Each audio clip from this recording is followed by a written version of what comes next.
The gunshot that tore through the Montana twilight in the summer of 1876 changed Madeline Parker's life forever. She heard it from nearly a mile away, the sound carrying across the open plains like a messenger of doom, while her 5-year-old son, Timothy, played with his wooden horse by the creek behind their modest homestead. Madeline's heart seized with an instinctive fear that would haunt her for years to come. She ran, her skirts bunched in her fists, screaming her son's name until her voice cracked and bled into the growing darkness. Timothy lay crumpled by the water's edge, a victim of a stray bullet from a distant dispute between cattle rustlers that had nothing to do with the innocent boy collecting pebbles by the stream. His small body, still warm when she gathered him into her arms, grew heavier as the light faded from his eyes. Madeline didn't scream again. She didn't weep. Something inside her snapped shut like a rusted lock, and all words became trapped behind it. For 3 days, Madeline didn't speak. Not when the town doctor confirmed what she already knew. Not when the local women prepared her son's body. Not when the sheriff promised to find the men responsible, a promise she knew would never be kept. Her husband James had died of fever the previous winter, leaving her alone on their struggling homestead with a son who had his father's eyes and easy smile. Now she had no one. On the 4th day, Madeline dug the grave herself. The women from town had offered to bring their husbands to help, but she refused with a shake of her head.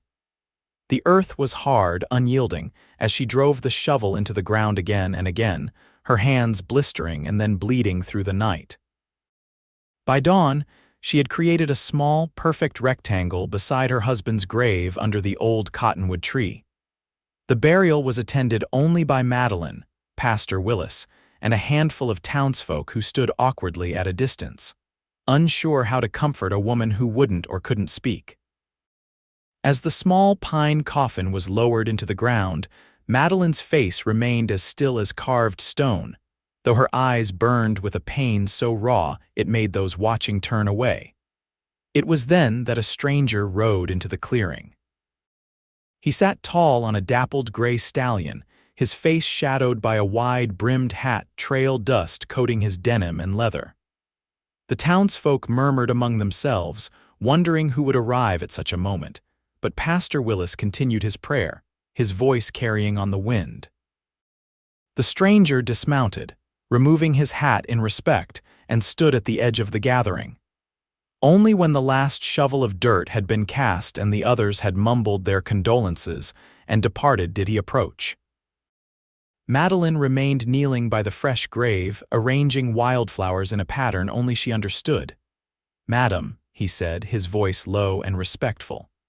"I heard what happened to your boy. I'm truly sorry."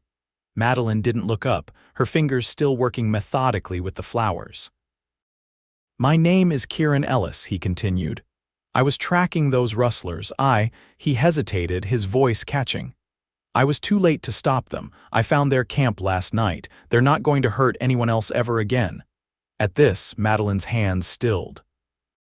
She looked up at the stranger, this Kieran Ellis, and saw in his face a shared understanding of justice delivered beyond the reach of law. His eyes were the color of the sky after a storm, clear and honest, his face weathered by sun and hardship. She said nothing, but something in her expression asked a question. "I heard in town that you haven't spoken since." He gestured to the grave. "That you buried your child in silence." Madeline looked away, back to the small mound of earth that held her world. Kieran knelt beside her, respectfully keeping distance but close enough that she could hear his quiet words. "I understand silence, madam. Sometimes there aren't words for what needs saying." He paused, placing his hat over his heart. "But if you'll allow it, I'll carry your words for you. Until you're ready to speak them again yourself." Madeline's eyes met his, questioning. "I mean to say," Kieran continued, "that I'll help you with your land with whatever needs doing. I'll speak for you in town when things need saying. I'll be your voice until yours returns." His gaze was steady, without pity or expectation. "If you want me to go, I'll understand. Just shake your head and I'll ride out.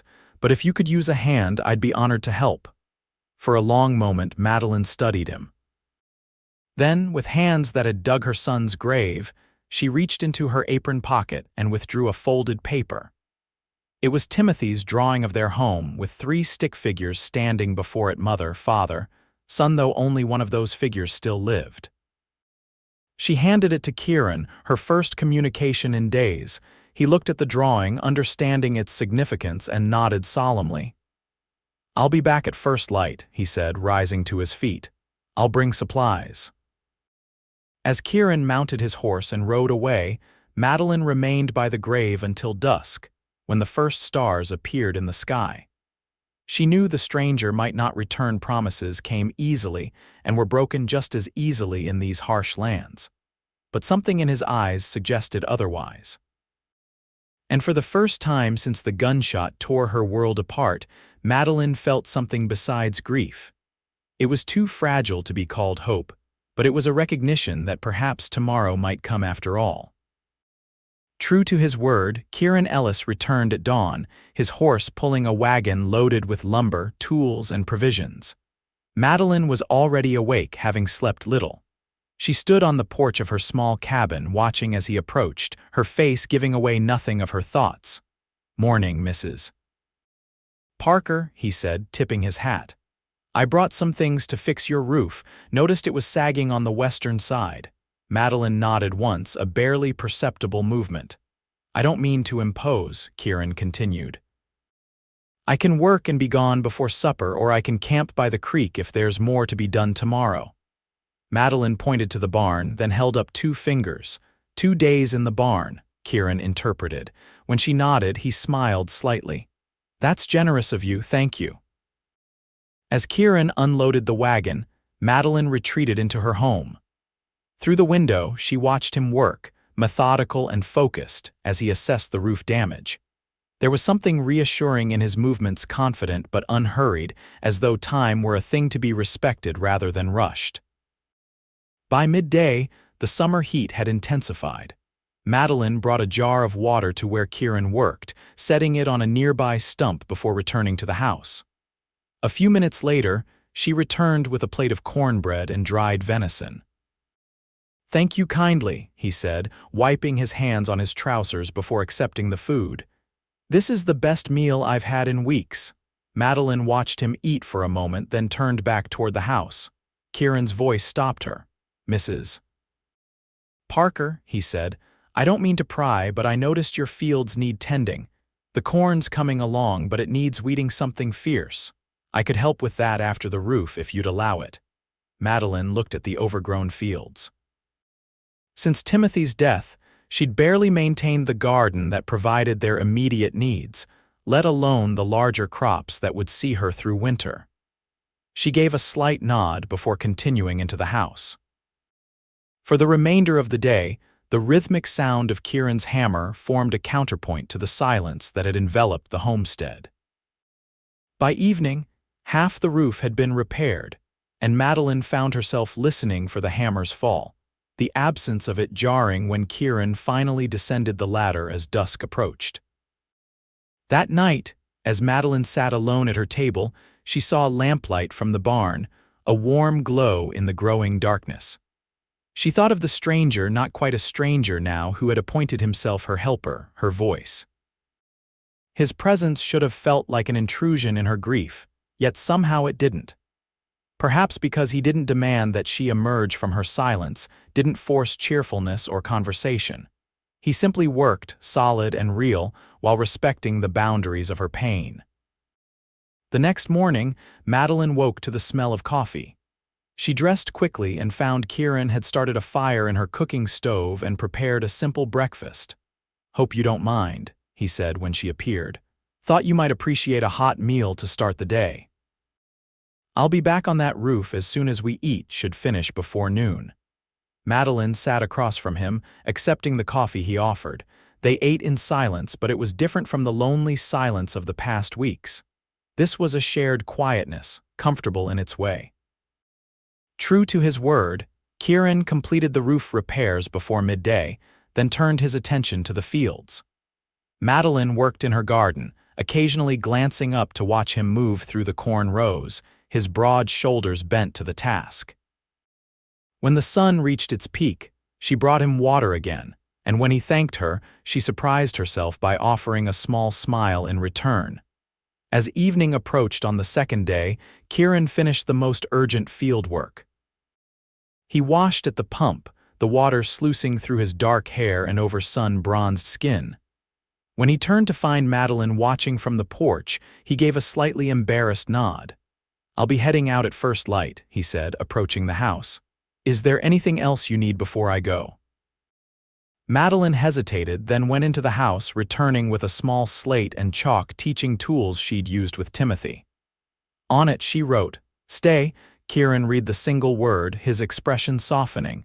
"You sure about that, Mrs. Parker?" Madeline wrote again, "The harvest will be too much alone." Kieran nodded slowly. "All right then, I'll stay until the harvest is in, but I'll need to make a trip to town for some personal items if that's acceptable." Madeline nodded, then wrote, "Thank you." "No need for thanks," Kieran replied. "I made a promise to carry your words. I aim to keep it." As he walked back to the barn, Madeline watched his retreating figure, wondering what twist of fate had brought this man to her doorstep at her darkest hour. She didn't trust easily. Life on the frontier had taught her the folly of that, yet something about Kieran Ellis's steady presence eased the crushing weight of her grief, if only by a fraction. It was not enough to break her silence, but perhaps enough to help her survive it. That night, for the first time since Timothy's death, Madeline dreamed without nightmares. Instead, she dreamed of fields golden with corn and a voice carrying words she could not yet speak. Summer deepened into August, bringing relentless heat that shimmered above the fields and drove man and beast alike to seek shade during the worst of the afternoon sun.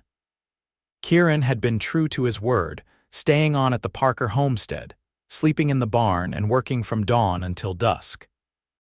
He made weekly trips into town for supplies, always returning with not just necessities but small luxuries: coffee, sugar, a bolt of bright fabric that Madeline fingered with appreciation. In town, Kieran had become known as Mrs. Parker's voice. He conducted her business, sold her eggs and butter, and politely but firmly rebuffed the well-meaning inquiries about when the widow might be ready to move on from her troubles. Some speculated about the nature of their arrangement, but Kieran's respectful demeanor and the fact that he still slept in the barn quieted most gossip. On the homestead, they developed a rhythm. Madeline still did not speak, but her slate became a common sight, propped against the water pitcher at meals or carried in her apron pocket for when she needed to communicate something complex. For simpler matters, they had developed an understanding through gestures and expressions. Kieran could interpret her raised eyebrow or pointed finger with remarkable accuracy, and sometimes she found herself forgetting that they had not known each other for years. One evening in late August, as they sat on the porch after supper, watching lightning flicker on the distant horizon, Kieran broke their comfortable silence. "Harvest will be coming soon," he said, his voice thoughtful. "Crop looks good, better than I expected given the dry spell last month." Madeline nodded, writing on her slate, "We were fortunate with the rain." "Indeed we were," Kieran agreed, leaning back in his chair. "Mrs. Parker, there's something I've been meaning to discuss with you." Madeline turned her slate toward him questioningly. "Winter's not far behind harvest," he continued. "I've been thinking about your situation here. A homestead this size is a lot for one person to maintain, especially through the cold months." He paused, choosing his words carefully. "I know a man in town, Seth Miller, who's looking to expand his holdings. He mentioned he might be interested in buying your place, offering a fair price." Madeline's face darkened. She wrote quickly, "This is my home. James and I built it. My family is buried here." "I understand that," Kieran said gently, "but it's also a hard life out here alone." Madeline's chalk moved again. "I am not alone now." The simple statement hung between them. Kieran's expression softened, but his eyes remained troubled. "That's true enough at present," he acknowledged. "But I'm a drifter by nature, Mrs. Parker. I haven't stayed in one place this long in years." Madeline studied him for a long moment, then wrote, "Why did you stay?" Kieran looked out at the approaching storm, gathering his thoughts. "At first, it was because I'd made a promise. To carry your words." He turned back to her, his gaze direct. "Then it was because I saw how hard you worked, how much this place means to you. It seemed wrong to leave you with no help." Lightning flashed closer now, illuminating his features in stark relief. Madeline wrote again, "And now?" Kieran read the question and sighed. "Now it's more complicated," he admitted. "I've grown fond of this place, of the work." He hesitated. "Of your company." Madeline's eyes widened slightly. "I don't mean to overstep," Kieran added quickly. "You've suffered a terrible loss, and I respect your grief. I'm just suggesting that when winter comes, you might consider your options. This place could fetch enough for you to start fresh somewhere easier, somewhere with people around you." Madeline's chalk moved decisively. "I will not leave them." Kieran nodded slowly. "I understand, it was just a thought." The first heavy raindrops began to fall, pattering on the porch roof. They sat in silence as the storm moved in, the air cooling dramatically with its approach. When lightning struck close enough to make Madeline start, Kieran stood. "I should secure the barn doors before this gets worse," he said. As he stepped off the porch into the rain, Madeline watched him go, her thoughts as turbulent as the weather. His words had disturbed her quiet existence, reminding her that their arrangement was temporary. Someday, perhaps soon, Kieran Ellis would move on, just as he had always done. The thought left her with an unexpected emptiness that had nothing to do with grief. That night, as rain lashed at her windows and thunder shook the cabin, Madeline lay awake, confronting feelings she had not allowed herself to acknowledge. Kieran had come into her life as a stranger, appointed himself her voice, and gradually become something she had not thought to have again, a friend. Perhaps more than a friend, if she were honest with herself. But friendship, affection, whatever name she might give to this fragile connection between them, all required words eventually. And words remained locked behind the wall of her grief, as unreachable as the stars hidden by the storm clouds overhead. Morning brought clear skies and a changed landscape. The storm had flattened sections of the corn and scattered branches across the yard. Madeline and Kieran spent the day assessing and repairing the damage, working side by side in a silence that felt heavier than before. As dusk approached, Kieran paused in his work, looking toward the western horizon where the sun was setting in a blaze of orange and purple. "Quite a sight," he remarked. Madeline followed his gaze and nodded, appreciating the beauty that persisted even after destruction. "Mrs. Parker," Kieran said suddenly, "I want to apologize for yesterday. It wasn't my place to suggest selling your home. You've made your feelings clear, and I respect that." Madeline reached for her slate, which hung from a nail on the porch post. She wrote carefully, "What will you do when harvest is done?" Kieran looked surprised by the direct question. "I haven't thought that far ahead," he admitted. "There's always work for a man who can handle himself. Cattle drives, ranch work." He paused. "Or I could winter here if that would help you, see you through till spring." Madeline studied him, trying to read the emotions behind his measured words. She wrote again, "Why would you do that?" Kieran removed his hat, running a hand through his hair, a gesture she had come to recognize as a sign of his discomfort. "Because I gave my word to help you," he said finally. "And because—" He trailed off, looking away briefly before meeting her eyes again. "Because I care what happens to you, Madeline." It was the first time he had used her given name, and the sound of it in his voice stirred something within her. She stood very still, the slate hanging forgotten at her side. "I've said too much," Kieran murmured, replacing his hat. "Forgive me." As he turned to go, Madeline reached out impulsively, catching his arm. He looked back at her, surprise evident in his features. She shook her head slightly, then raised her slate and wrote with trembling fingers, "I care too." Something shifted in Kieran's expression, relief, warmth, and something deeper. "Then I'll stay," he said simply. "At least through winter." Madeline nodded, a small smile touching her lips. It wasn't a declaration of love or a promise of forever. It was something more tentative, more cautious than that.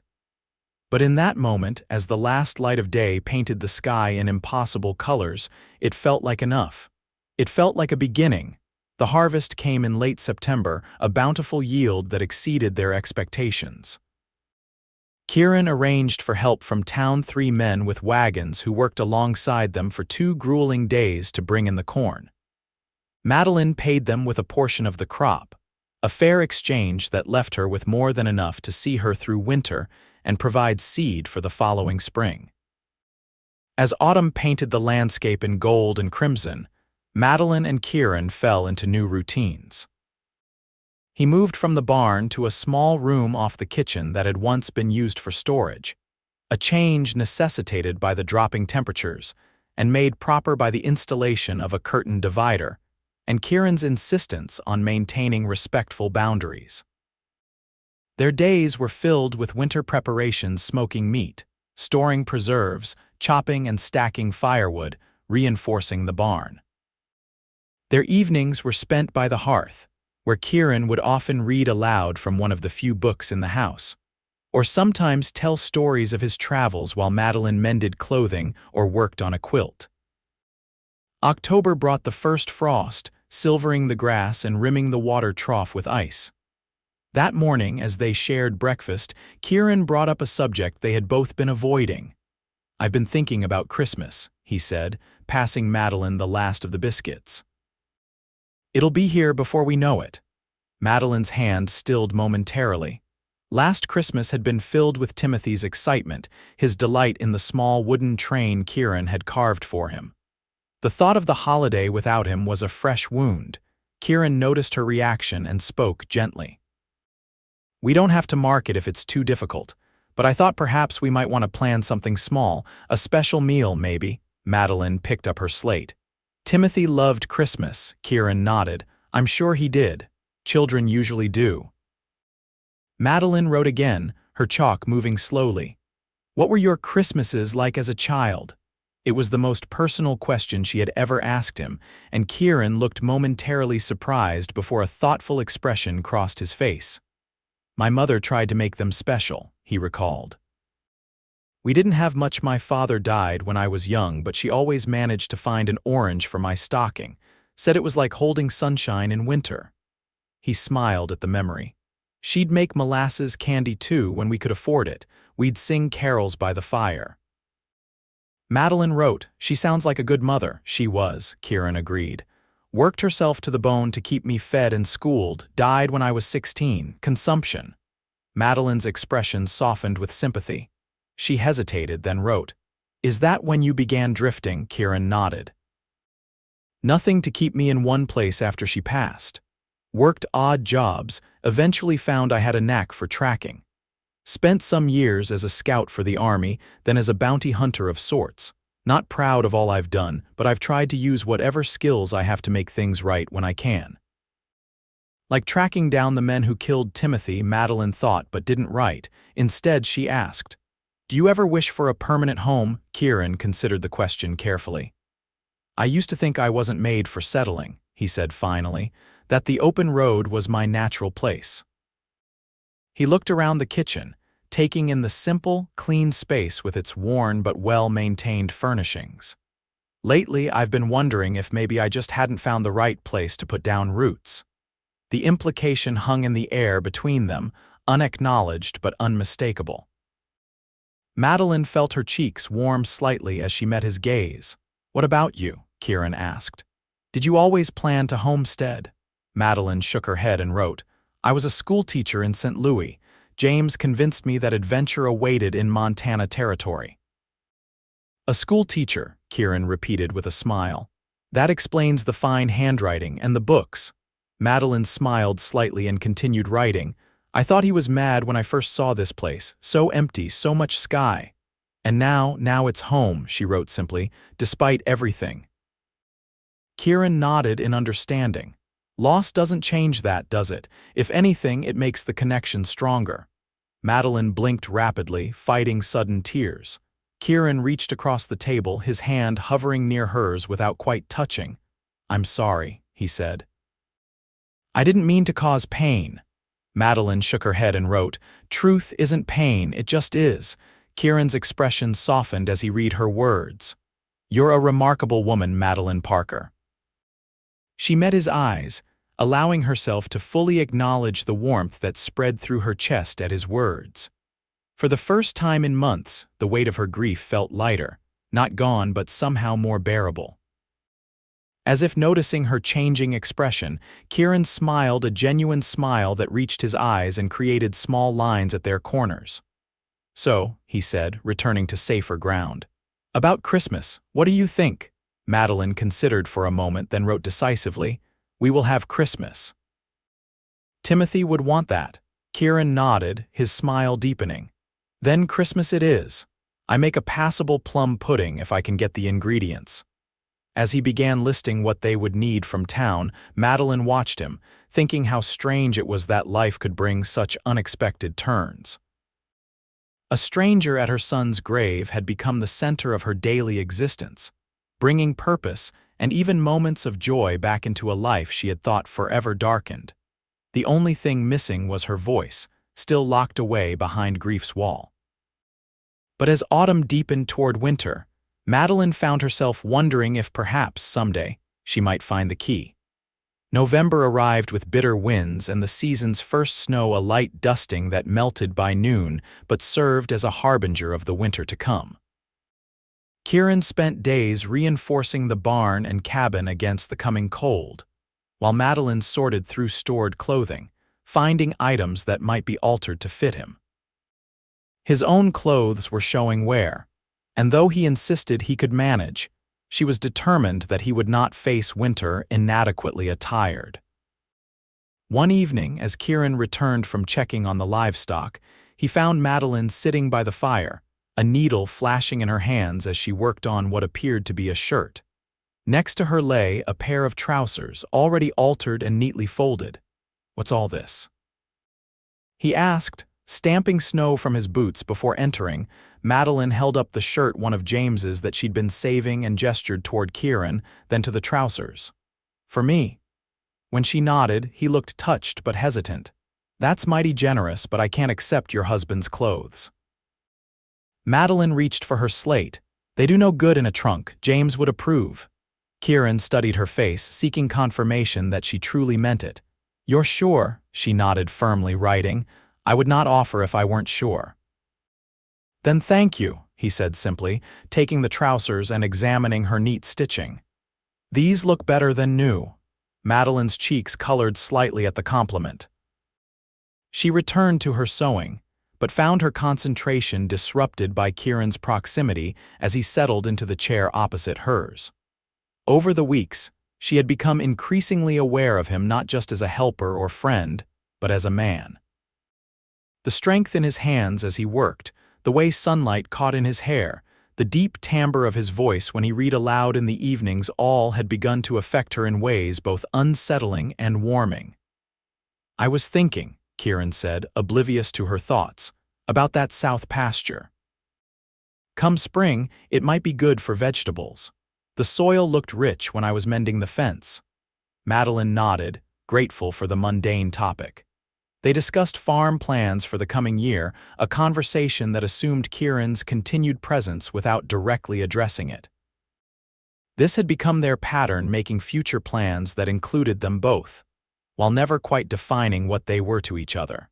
As the evening wore on, Madeline completed her sewing and presented Kieran with the finished shirt. He accepted it with genuine appreciation, running his fingers over the reinforced cuffs she had added. "I haven't had anything this fine in years," he said. "Thank you." On impulse, Madeline reached for her slate and wrote, "Try it on." Kieran looked surprised but pleased. "Now." When she nodded, he stood and turned slightly away, unbuttoning his worn shirt with an unexpected self-consciousness. Madeline meant to look away to give him privacy, but found herself instead noticing the play of muscles across his back as the old shirt came off. He was lean but strong, his skin tanned from outdoor work except where it disappeared beneath his undershirt. The new shirt fit well, though it was a bit tight across his shoulders. James had been a slighter man. Kieran turned to her with a questioning look, arms slightly raised. "How does it look?" he asked. Madeline swallowed hard and wrote, "It suits you." Their eyes met, and something shifted in the air between them, an acknowledgement of the growing tension that had nothing to do with altered clothing. Kieran took a step toward her, then hesitated. "Madeline," he began, his voice lower than usual. A sudden gust of wind rattled the window, making them both start. The spell broken, Kieran cleared his throat and retreated a step. "Thank you again for the shirt," he said more formally. "I should check that the livestock are settled for the night." After he left, Madeline remained by the fire, her heart beating faster than normal. Whatever Kieran had been about to say remained unspoken, but its possibility lingered in the room like the scent of pine from the crackling logs. She touched her throat gently, wondering if the words she needed existed somewhere within her, waiting to be freed. That night, she dreamed of speaking not just words but songs, laughter, all the sounds she had kept inside since Timothy's death. She woke with tears on her cheeks and the lingering sensation of Kieran's name on her lips, though no sound had actually emerged. The next morning brought heavy snow, the first substantial storm of the season. Madeline woke to find Kieran had already been outside, clearing a path to the barn and bringing in fresh firewood. When he returned, his cheeks were ruddy with cold snowflakes melting in his hair. "It's coming down hard," he reported. "Might be in for a real blizzard by nightfall." Throughout the day, they worked together, preparing for the possibility of being snowbound, bringing extra firewood inside, checking food stores, securing loose items that might be damaged by wind. The storm intensified as predicted, driving snow against the windows in white sheets and howling around the corners of the cabin. By evening, the world outside had vanished behind a curtain of white. Inside, the cabin was warm and secure, with lamps casting a golden glow and a hearty stew bubbling on the stove. As they sat down to eat, a particularly fierce gust shook the building. "Your repairs are holding well," Madeline wrote on her slate. "No drafts." Kieran smiled, pleased by the observation. "Built to last," he said. "This old place has good bones."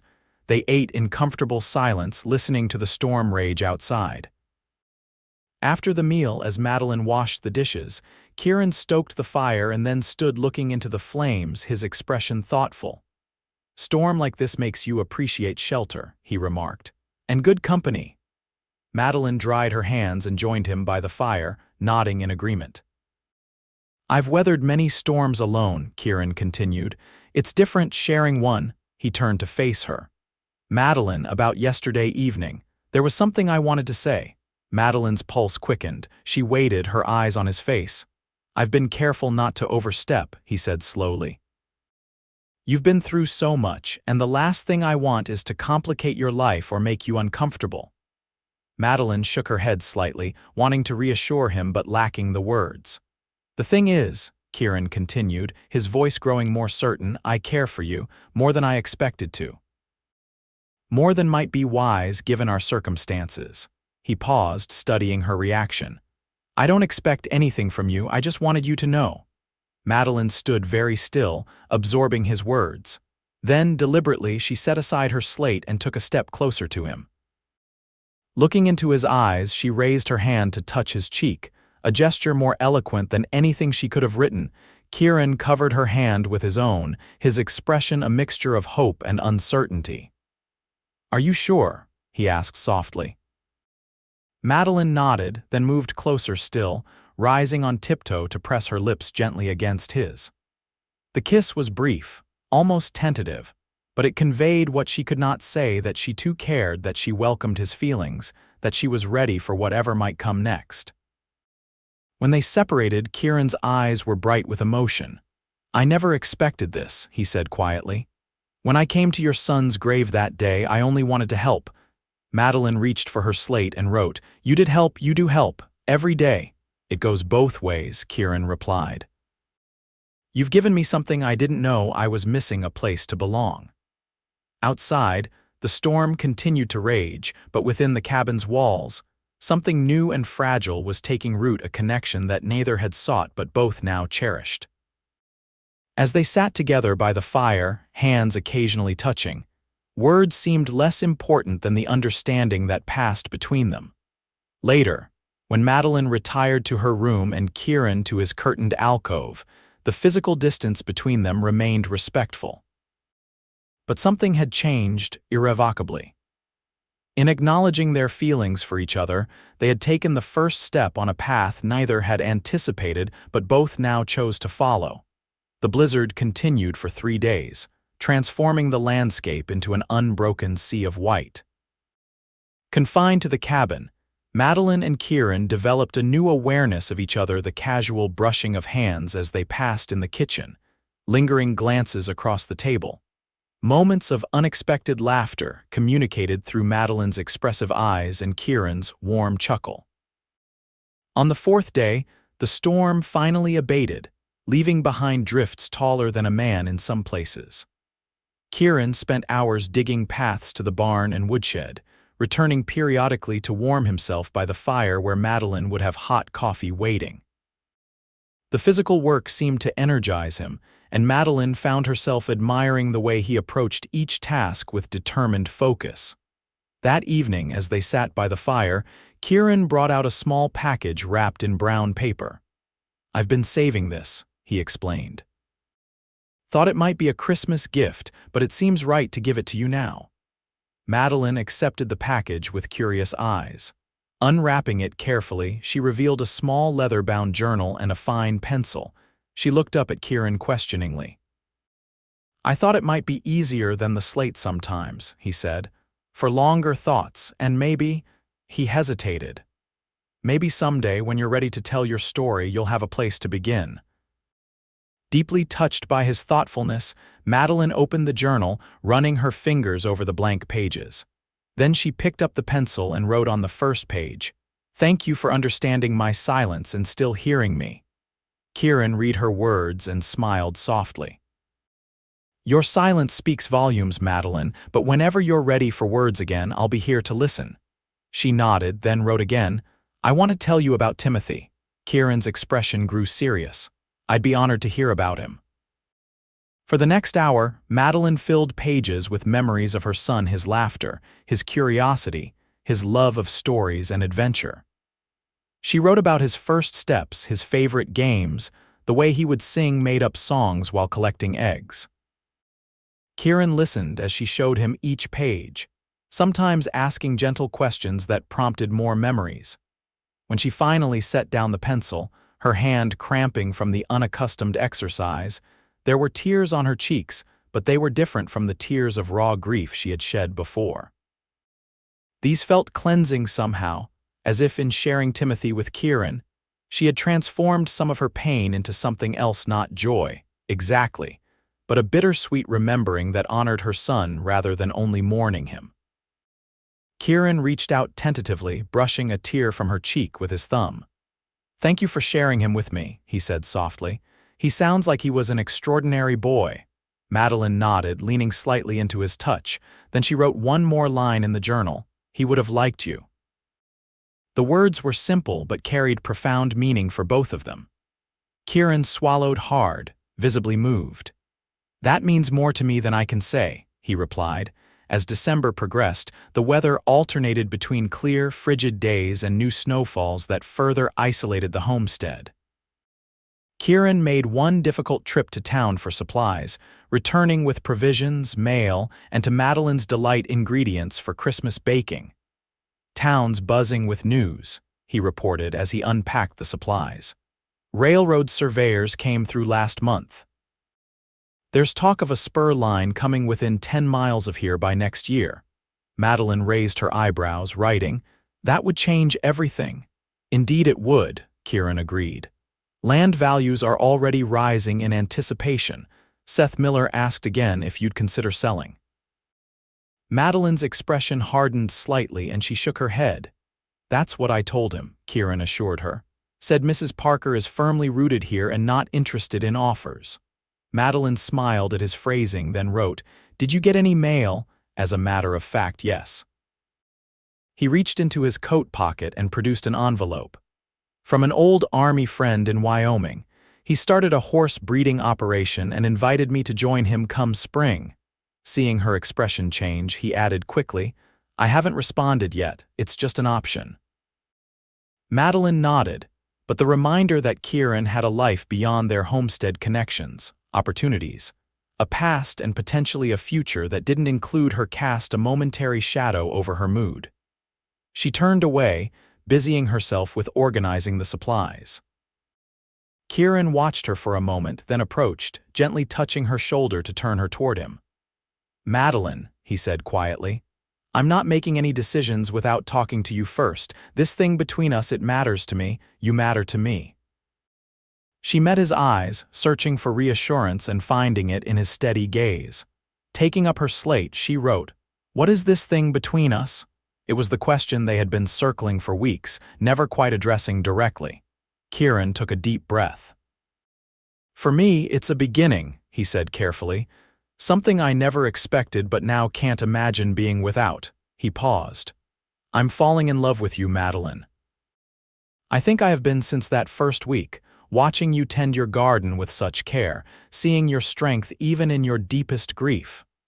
Madeline's breath caught at his words. She had known, or at least suspected, the depth of his feelings, but hearing them spoken aloud made them real in a new way. She wrote slowly, "I have feelings for you too, but I'm afraid." "Of what?" Kieran asked gently. "Of losing again," she wrote, "of words failing me when they matter most." Kieran took her hands in his, slate and all. "I can't promise we won't face hardship," he said. "Life out here guarantees that much, but I can promise to face it with you for as long as you'll have me." He smiled slightly. "And as for words, we've managed pretty well without them so far, haven't we?" Madeline's lips curved into an answering smile and she nodded. Then she set aside the slate and stepped into his embrace, resting her head against his chest, listening to the steady beat of his heart. His arms came around her, strong and gentle, and for a long moment they stood together in the kitchen, holding each other as snow began to fall again outside the window. That night, their sleeping arrangements remained unchanged, but a new understanding existed between them, a commitment not yet formalized but deeply felt nonetheless.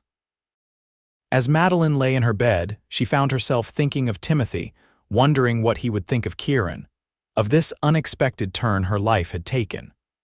Somehow she felt certain that her son, who had loved so freely and fully in his short life, would approve of her finding happiness again. With that thought came a sudden, powerful urge to speak, to break the silence that had encased her for so long. She opened her mouth, willing sound to emerge, but her throat tightened and no words came. Not yet, she thought, but soon, perhaps. The wall was cracking, if not yet falling. Christmas approached with quickening steps. Madeline and Kieran decorated the cabin with pine boughs and red berries, hung stockings by the fire, and prepared special foods. On Christmas Eve, they sat by the hearth after supper, the room glowing with candlelight and warm with the scents of cinnamon and nutmeg from the plum pudding Kieran had made. "This reminds me of Christmases when I was young," Kieran said, looking around the festive room with appreciation. "My mother would have loved this." Madeline smiled, pleased that their efforts had stirred good memories.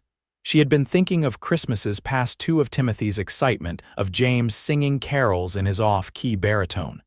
But the memories brought a sweet melancholy rather than sharp pain. As the evening wore on, Madeline presented Kieran with her gift, a warm scarf she had knitted from wool she'd been saving, dyed a deep blue that matched his eyes.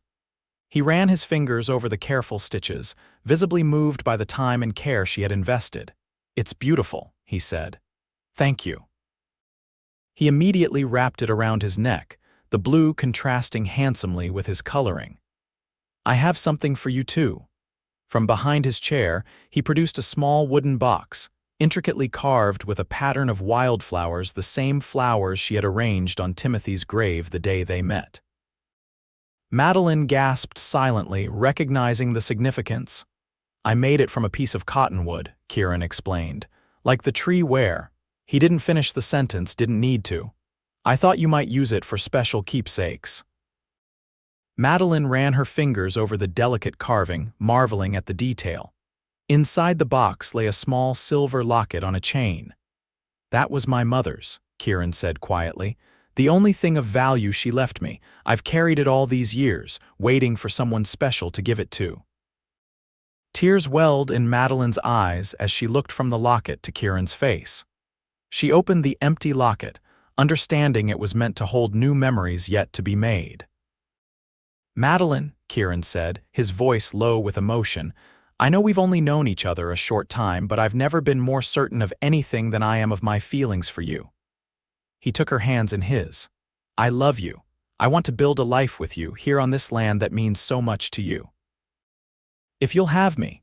Madeline's heart swelled with emotion. She reached for her journal and wrote with trembling hands, I love you too. I want that more than anything. Kieran read her words, his face lighting with joy. He leaned forward, capturing her lips in a kiss that conveyed all the passion and tenderness they felt for each other. When they finally parted, both were breathless and smiling. Does this mean yes? Kieran asked, his eyes twinkling. Will you marry me, Madeline Parker? Madeline looked into his face, this man who had carried her words when she couldn't speak them, who had restored her homestead and, gradually, her heart. The answer welled up within her, pushing against the walls of her silence with irresistible force. And then, like a spring breaking through ice, her voice emerged rusty from disuse but clear enough as she whispered, yes. Kieran's eyes widened in astonishment. Madeline, he breathed. You spoke. She nodded, touching her throat in wonder. Yes, she said again, the words slightly stronger this time. I will marry you, Kieran Ellis. Kieran gathered her into his arms, holding her as if she were the most precious thing in the world. Your voice, he said against her hair. It's the most beautiful sound I've ever heard. You kept your promise, Madeline said slowly, each word requiring conscious effort after so many months of silence. You carried my words until I could speak them again. And I always will, Kieran vowed, drawing back to look into her eyes. Whatever you need, whenever you need it, I'll be there. As the fire crackled and snow fell softly outside, Madeline and Kieran sealed their promise with another kiss, a promise of partnership, of healing, of a future neither had imagined possible when fate first brought them together beside a small grave under a cottonwood tree. Spring arrived in a rush of melting snow and greening grass. The wedding took place in early April, a small affair attended by a handful of neighbors and the pastor from town. Madeline wore a simple dress of deep blue, the same shade as the scarf she had made for Kieran with wildflowers in her hair. Kieran, in a new shirt and his best trousers, watched her approach with eyes full of love and wonder. Their vows were spoken beneath the cottonwood tree, with two small graves as silent witnesses to their commitment. It seemed right to include Timothy and James in this new beginning, acknowledging that love didn't erase what came before but built upon it, creating something new and strong from the foundations of the past. Madeline's voice, growing stronger each day though still used sparingly, rang clear as she promised to love and cherish Kieran. His answering vows were equally heartfelt, his hand steady as he placed a simple gold band on her finger, a band he had traded his prized pocket watch to obtain. As Pastor Willis pronounced them husband and wife, a spring breeze rustled the new leaves overhead, and Madeline fancied she could hear Timothy's delighted laughter in the sound. She smiled through her tears, squeezing Kieran's hand as he bent to kiss her. The small reception that followed was filled with good food, music from a neighbor's fiddle, and more laughter than the homestead had heard in a very long time. As evening approached and the last guests departed, Madeline and Kieran stood on the porch, watching the sunset paint the awakening land in gold. Mrs. Ellis, Kieran said softly, testing the new name. Madeline smiled up at him. It sounds right, she replied. It does indeed. He wrapped an arm around her waist, drawing her close to his side. What are you thinking? Madeline considered the question, her gaze traveling over the fields waiting to be planted, the barn where Kieran had installed 2 new milk cows, the garden plot they had expanded together. "I'm thinking how different everything looks now compared to last summer," Kieran nodded in understanding. "Life has a way of surprising us." "When you found me at Timothy's grave, I thought my life was over," Madeline said slowly, each word chosen with care, a habit formed during her months of silence. "I couldn't imagine feeling anything but grief ever again."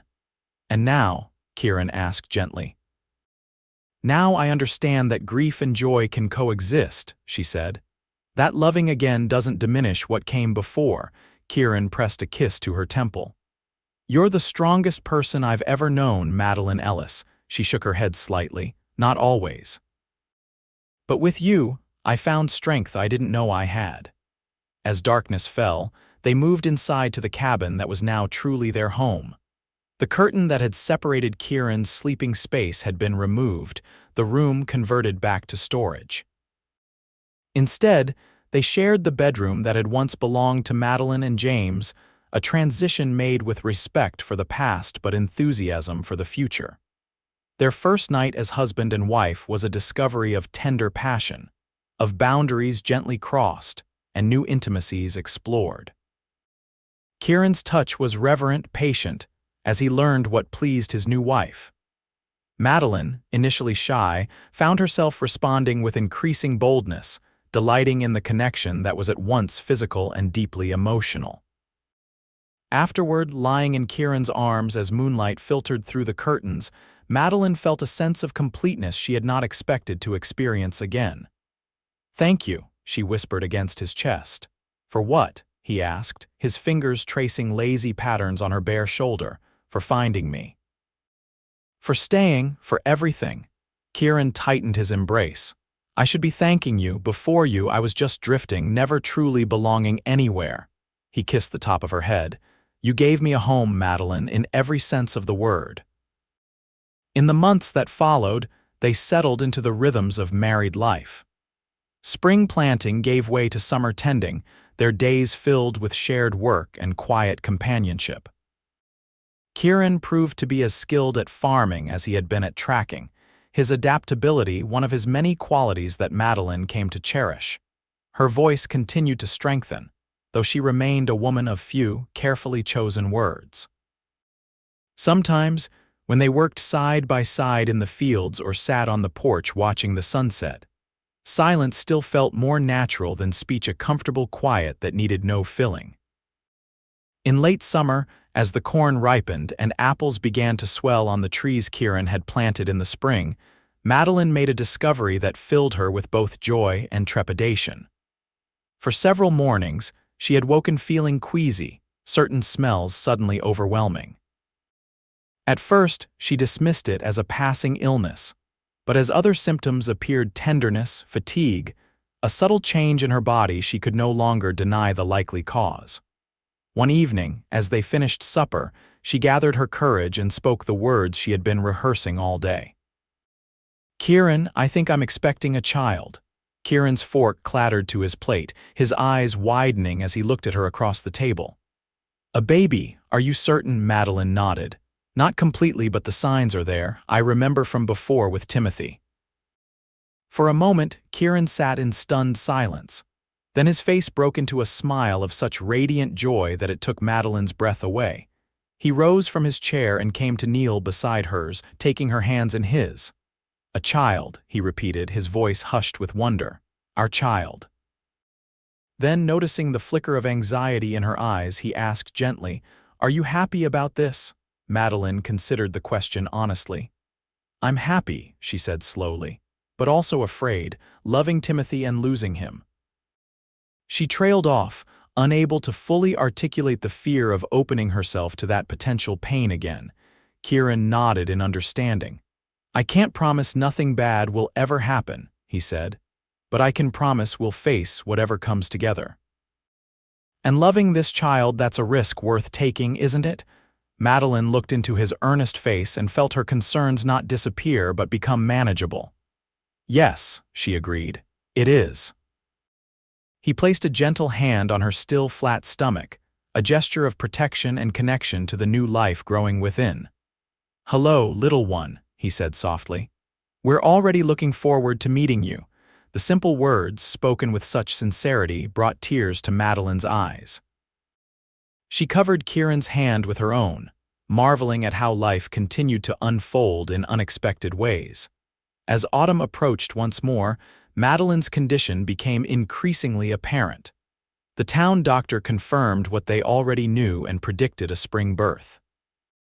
Kieran threw himself into preparations with characteristic thoroughness, expanding the root cellar to ensure ample food stores for winter, reinforcing the cabin against drafts, and beginning work on a cradle carved from the same cottonwood as the keepsake box he had given Madeline for Christmas.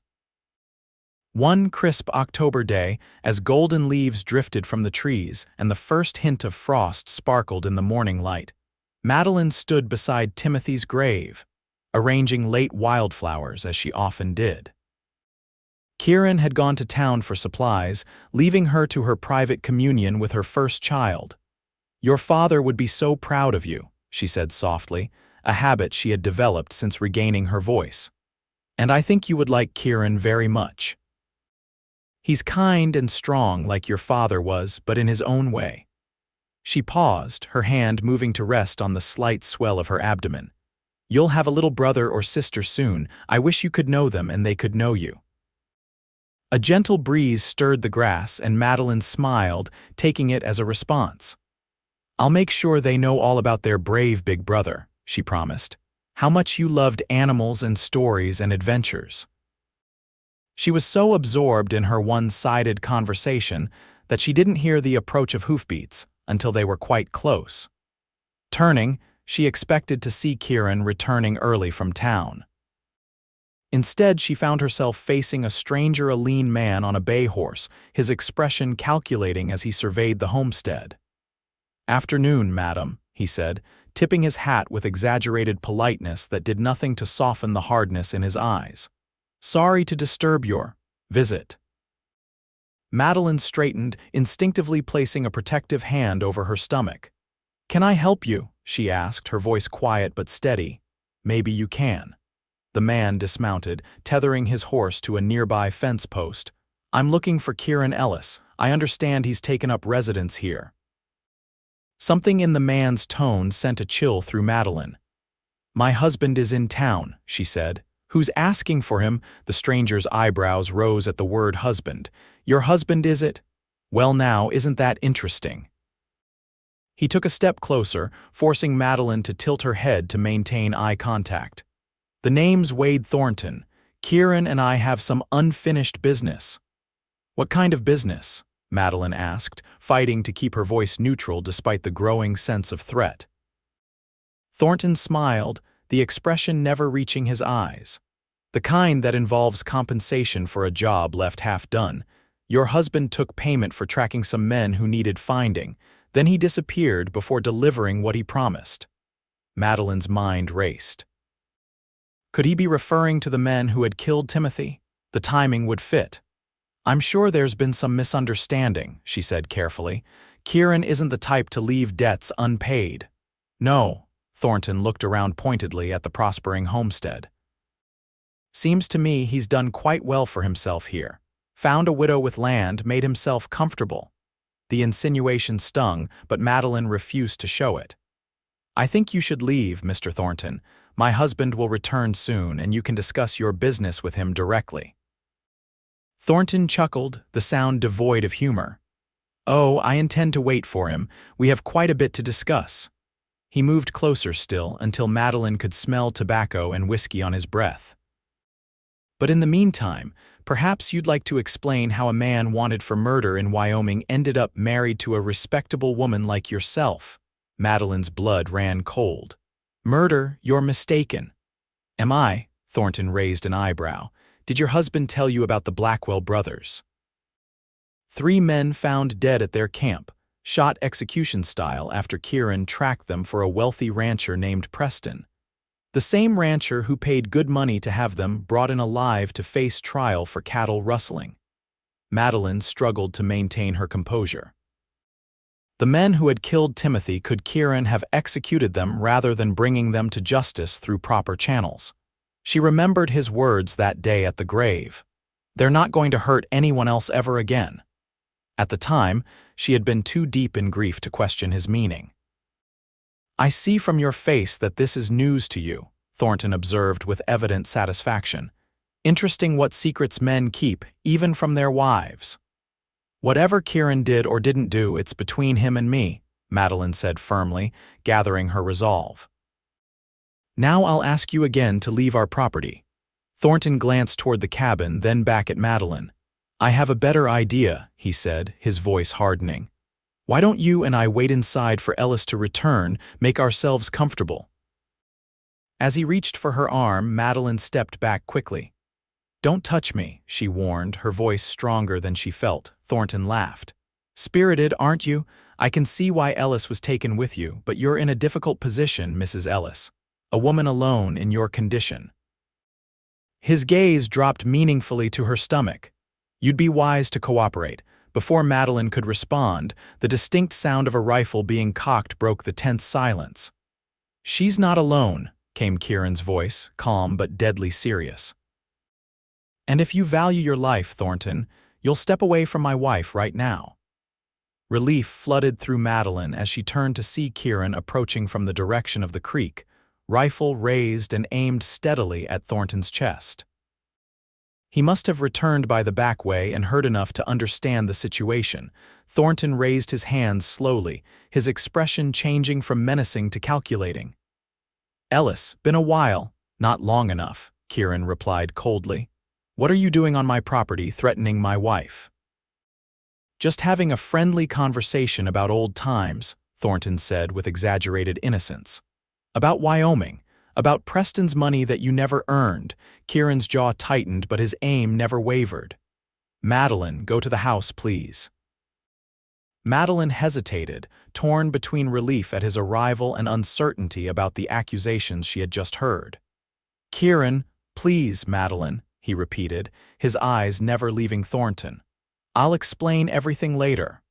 After a moment's hesitation, she nodded and began moving toward the cabin. As she passed Kieran, their eyes met briefly, his filled with apology and determination, hers with questions and concern. This is between us, Thornton, she heard Kieran say as she reached the porch. Leave my family out of it. Madeline paused at the door, unable to simply retreat to safety while her husband faced this threat. She watched as the two men circled each other, Kieran keeping the rifle trained on Thornton, who continued to speak in a tone too low for her to catch the words. Suddenly, Thornton made a quick movement, reaching for the gun at his hip. Kieran's rifle cracked and Thornton staggered backward, clutching his shoulder where blood bloomed against his shirt. Next one won't be a warning, Kieran said grimly. Mount up and ride out, Thornton, don't come back. Thornton's face contorted with pain and fury. This isn't over, Ellis. Preston wants his money back and I aim to collect the bounty on your head. There is no bounty, Kieran replied evenly. The territorial marshal cleared me 6 months ago, self-defense, plain and simple.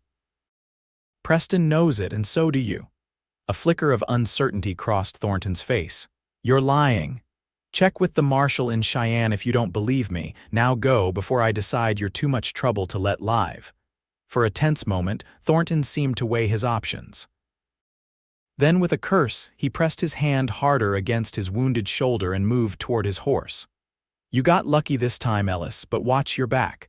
Montana's a dangerous territory. So am I, Kieran replied simply. And if you ever come near my wife again, you'll find out just how dangerous. Thornton mounted awkwardly, wincing as the movement jarred his injury. With a final glare of hatred, he wheeled his horse around and galloped away, leaving a cloud of dust in his wake. Only when the sound of hoofbeats had faded completely did Kieran lower his rifle. He stood motionless for a long moment, staring after the retreating figure, then turned toward the cabin. His face, when he met Madeline's gaze, was a mixture of relief, exhaustion, and resignation. I owe you an explanation, he said quietly as he climbed the porch steps. Madeline nodded, stepping aside to let him enter. Yes, she agreed. You do? Inside, Kieran placed the rifle carefully on its rack, then turned to face his wife. The air between them felt charged with unspoken questions and fears. Madeline sat at the table, hands folded protectively over her stomach, and waited. Everything he said about the Blackwell brothers is true, Kieran began without preamble. They were cattle rustlers I was hired to track by a Wyoming rancher named Preston. And yes, I found them dead at their camp. He paused, meeting her eyes directly. But I didn't kill them, Madeline. They were the men who shot Timothy. I confirmed it through their distinctive ammunition, and they're boasting in a saloon, but I didn't execute them. Then what happened? Madeline asked, her voice steady despite her inner turmoil. Kieran ran a hand through his hair, a gesture of distress she had come to recognize. When I tracked them down, they were already in the middle of a dispute over money, over whiskey, who knows. 2 were dead when I arrived. The 3rd was wounded, raving about being double-crossed. He drew on me when I approached, and I shot him in self-defense. And Preston, the money Thornton mentioned, Preston wanted them brought in alive to stand trial publicly to send a message to other rustlers. When I returned with news of their deaths instead, he refused to pay the tracking fee. Said I'd cheated him of his justice. Kieran's expression hardened briefly, as if justice was what he was after rather than a spectacle. So you just left, Madeline pressed, trying to understand. Kieran nodded. I didn't see the point in arguing. Preston had influence, and my word against his wouldn't have counted for much, so I rode out, ended up in Montana. And the murder accusation, Preston's attempt to avoid paying what he owed, plus wounded pride, Kieran explained. He filed a complaint, but when the marshal investigated, he found enough evidence at the camp, including a survivor from another group the Blackwells had attacked to support my account. The case was dismissed months ago. He approached the table slowly, not yet sitting. I should have told you all of this, Madeline. I'm sorry. Madeline absorbed his words, weighing them against what she knew of her husband's character. When you came to Timothy's grave that day, she said finally, you said the men who killed him wouldn't hurt anyone else. I thought that I'd hunted them down and executed them, Kieran finished, understanding dawning in his eyes. No, Madeline, I meant that they had met justice, if not the kind I'd planned to deliver.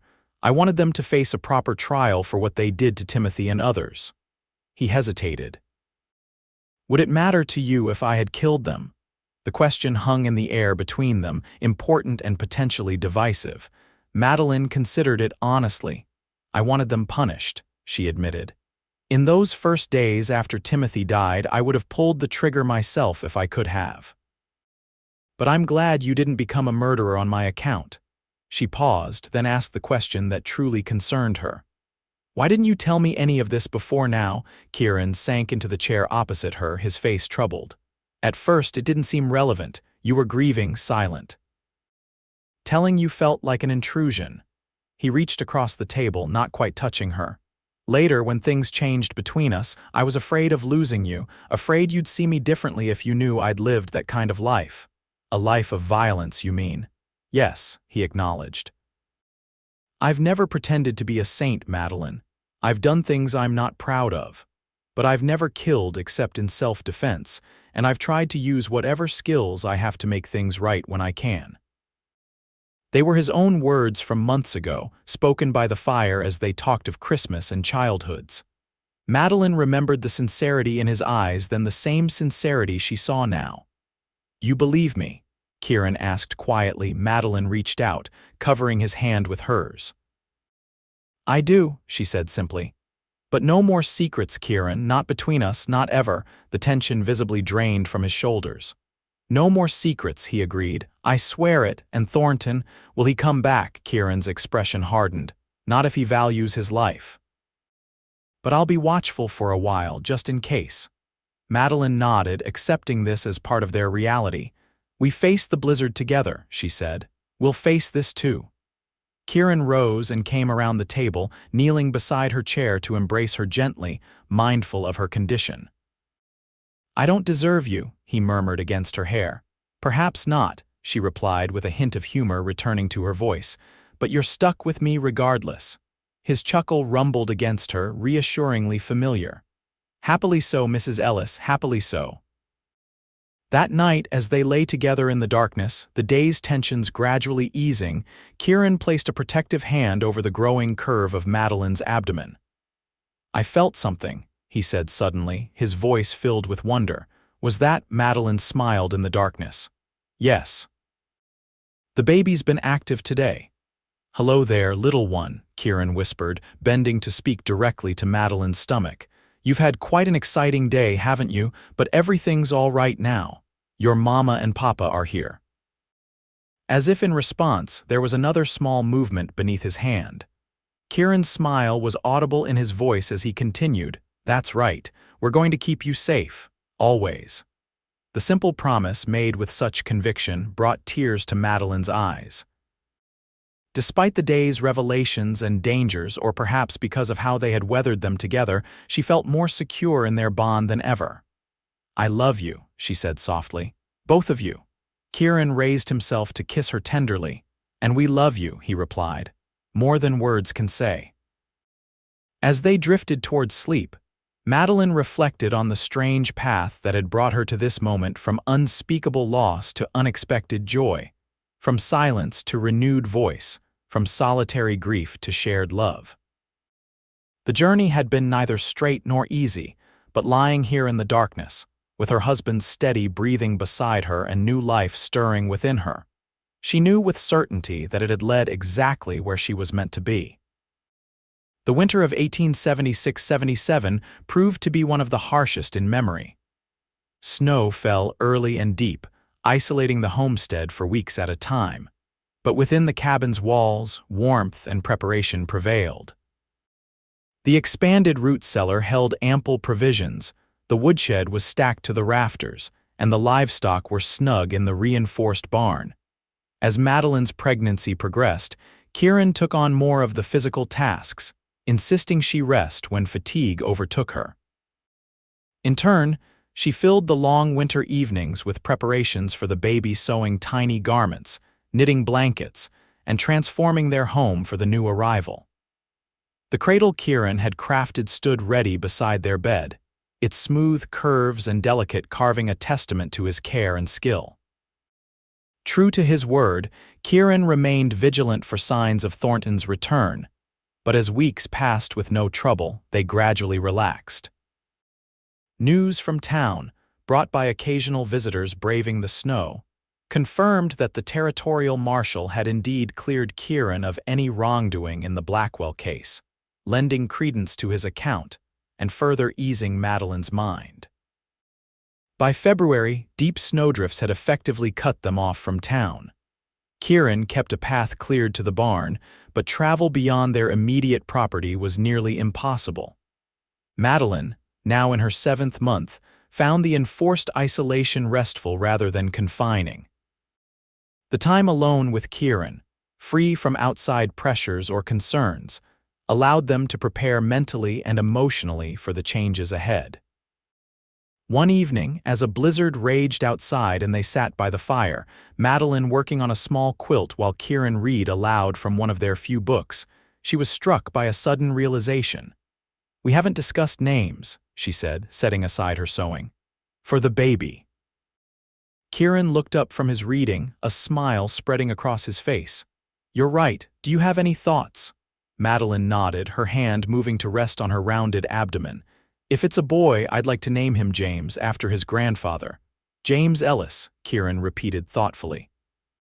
"It has a good sound to it, strong." "For his middle name," Madeline continued hesitantly, "perhaps Timothy, to honor his brother." Kieran's expression softened with understanding. "James Timothy Ellis, I think that's perfect." "And if it's a girl?" he asked after a moment. Madeline smiled. "I was hoping you might have ideas for a daughter." Kieran set the book aside, considering. "What about Hope?" he suggested, "because that's what she'll represent for us, hope for the future." "Hope," Madeline repeated, testing the name. "Hope Ellis. Yes, I like that." She paused, then added, "And perhaps Rose for a middle name. The wild roses were blooming when we married." "Hope Rose Ellis," Kieran agreed with evident satisfaction. Beautiful, just like her mother will be. The baby quickened at that moment, as if responding to the discussion of its future name. Kieran laughed, placing his hand over Madeline's to feel the movement. "I think our child approves," he said. Madeline leaned her head against his shoulder, contentment washing over her. "I never thought I could be this happy again," she confessed quietly. "After Timothy, after James, I thought that part of my life was over." "I know," Kieran said, wrapping his arm around her. "Life has a way of surprising us when we least expect it." "When you found me at Timothy's grave," Madeline continued, "when you offered to carry my words, did you ever imagine we'd end up here?" Kieran considered the question. "Not specifically," he admitted, "but I knew from that first day that you were someone special. Someone worth staying for, even if only to help." "And now?" she asked, glancing up at him. "Now I know you're the reason my life wandered as it did," he replied with simple certainty. "Every choice, every road led me to you in this moment." The sentiment, expressed without flourish but with profound sincerity, brought tears to Madeline's eyes. She turned her face to his, accepting his gentle kiss with a heart full of gratitude for this unexpected second chance at happiness. As March arrived, bringing slightly milder weather and the first hints of thaw, Madeline's time drew near. The baby had dropped lower, making breathing easier but walking more uncomfortable. Kieran rarely left her side now, arranging his work so that he was never more than a shout away.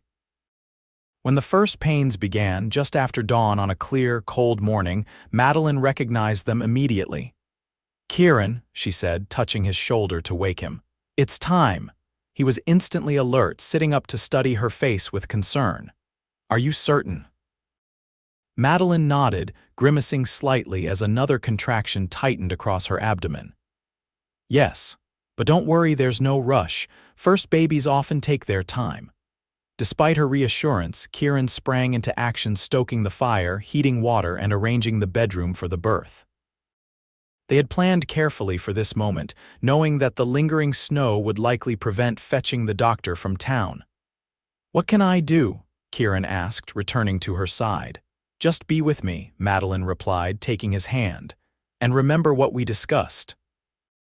They had talked at length about the birth process, Madeline sharing her knowledge from Timothy's delivery and from assisting other women in the community. Kieran had listened intently, asking questions and memorizing what would be expected of him if no experienced help could be summoned. As the day progressed, so did Madeline's labor. Kieran supported her tirelessly, walking with her when movement helped, massaging her back when the pains intensified, offering water and encouragement as needed.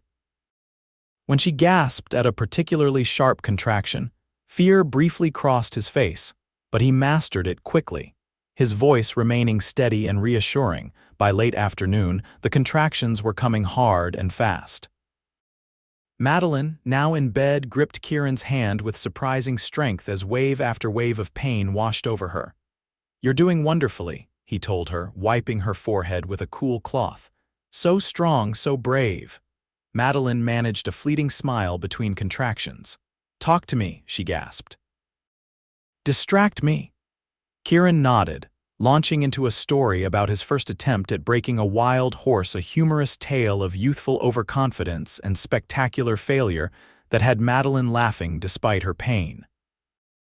When the urge to push became overwhelming, his storytelling ceased, replaced by focused attention and clear, calm instructions drawn from their earlier discussions. "I can see the head," he reported, his voice filled with awe. "Just a little more, Madeline, you're almost there." With a final, tremendous effort, Madeline felt the baby slip free. There was a moment of breathless silence, then a strong, indignant cry filled the room. "It's a girl," Kieran announced, his voice thick with emotion. "A perfect little girl." Tears streamed down Madeline's face as Kieran placed the squalling infant on her chest. "Hello, Hope," she whispered, her exhaustion forgotten in the wonder of the moment. "Welcome to the world." Hope Rose Ellis had her father's dark hair and her mother's determined chin. Her tiny hands were clenched into fists, her cries strong and healthy as Kieran gently cleaned and swaddled her according to Madeline's instructions. When he had finished tending to Madeline as well, ensuring her comfort and safety, he sat beside them on the bed, his face a study in overwhelming emotion. "She's miraculous," he said, gently touching the baby's cheek. "And so are you." Madeline smiled tiredly, the exertion of birth catching up with her. "We did it together," she murmured, "just as we promised." As dusk fell, casting long shadows across the bedroom, the new family rested together in peaceful exhaustion. Hope nursed contentedly, her earlier protests forgotten in the satisfaction of her first meal. Kieran stretched out beside them, his protective arm creating a circle of safety around his wife and daughter. "I never knew I could feel this way," he confessed quietly. "It's like my heart has grown twice its size in a single day." Madeline understood perfectly. "That's parenthood," she said softly. "It breaks your heart open and then fills it beyond what you thought possible." Her words held the wisdom of experience, the joy she had known with Timothy, the devastating loss, and now this new beginning with hope. Kieran, hearing all of this in her voice, pressed a gentle kiss to her temple. "Thank you," he said simply. "For hope, for us, for everything." As Hope's tiny eyelids fluttered closed in sleep, Madeline allowed herself to drift as well, secure in the knowledge that whatever challenges tomorrow might bring, they would face them as they had faced all others together, with strength born of love and tested by adversity. Spring arrived in earnest, transforming the land with remarkable speed. Snow gave way to mud, then to tender green shoots and wildflowers that carpeted the meadows. Hope thrived alongside the season, growing visibly each day, her dark hair thickening and her eyes, initially the slate blue of all newborns, gradually revealing themselves to be a clear, bright shade that matched her father's. Kieran proved to be a natural with his daughter, as comfortable cradling her tiny form as he was mending fences or plowing fields. He often wore her against his chest in a sling Madeline had fashioned, singing old trail songs in his deep voice while he worked around the homestead.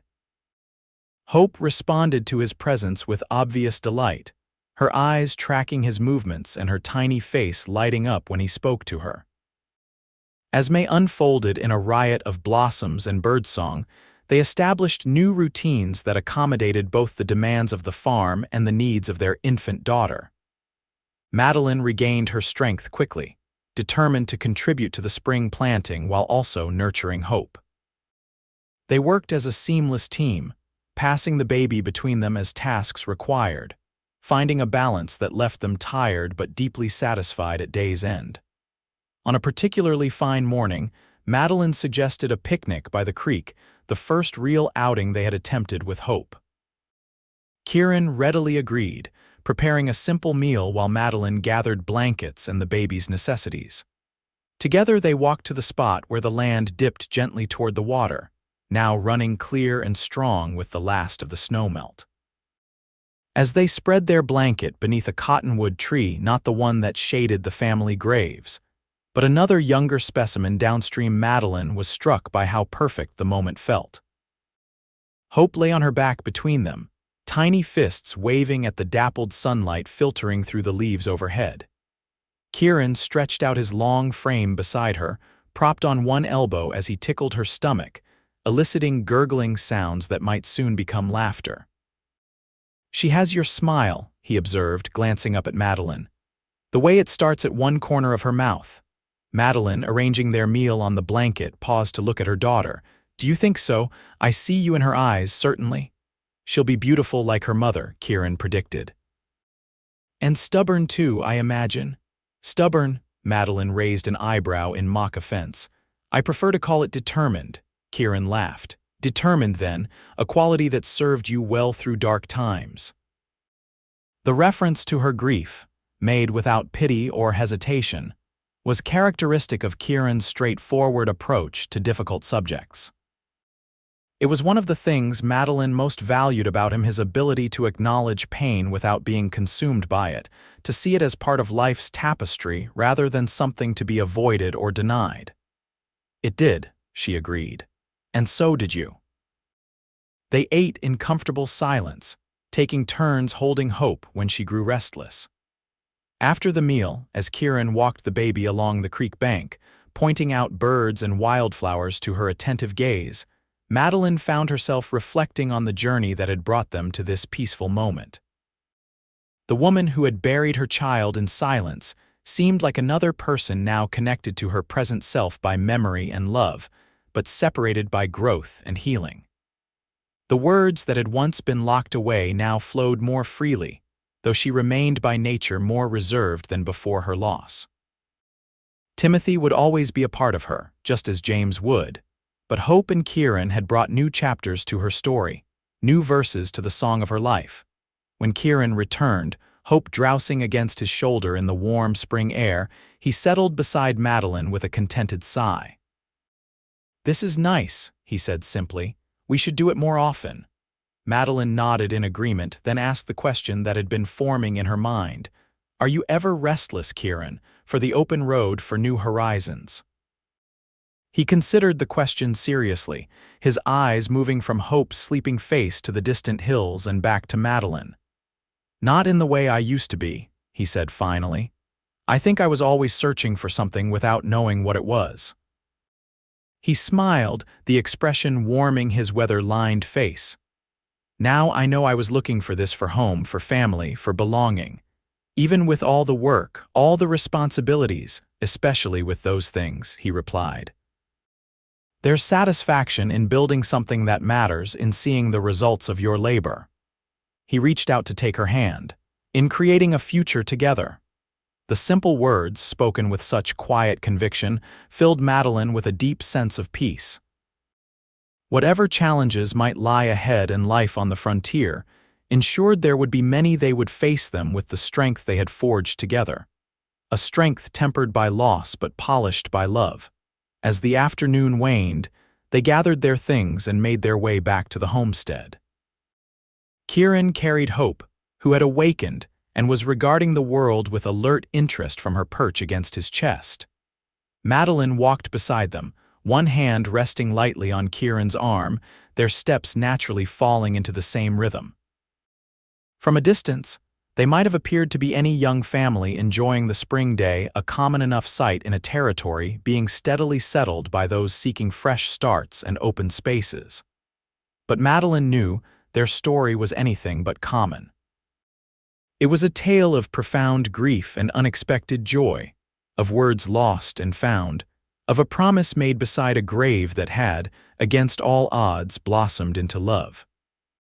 As they crested the small rise that gave the first view of their home, the cabin with its recently expanded porch, the barn with its new coat of whitewash, the fields greening with the promise of summer's bounty, Madeline felt a surge of gratitude so intense it nearly took her breath away. "What is it?" Kieran asked, noticing her expression.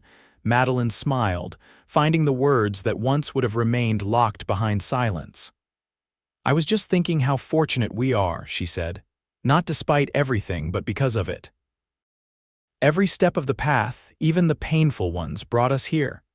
Kieran nodded in understanding, shifting Hope slightly to free one arm which he wrapped around Madeline's shoulders. "Home," he said simply. "Home," she agreed, leaning into his embrace as they continued toward the waiting cabin, the late afternoon sun casting their shadows long across the land that had witnessed both their deepest sorrows and their greatest joys, the land that had, against all expectations, given Madeline Parker a second chance at love and life, and Kieran Ellis the home he had always sought, but never found until he stopped to offer comfort at a grieving mother's side.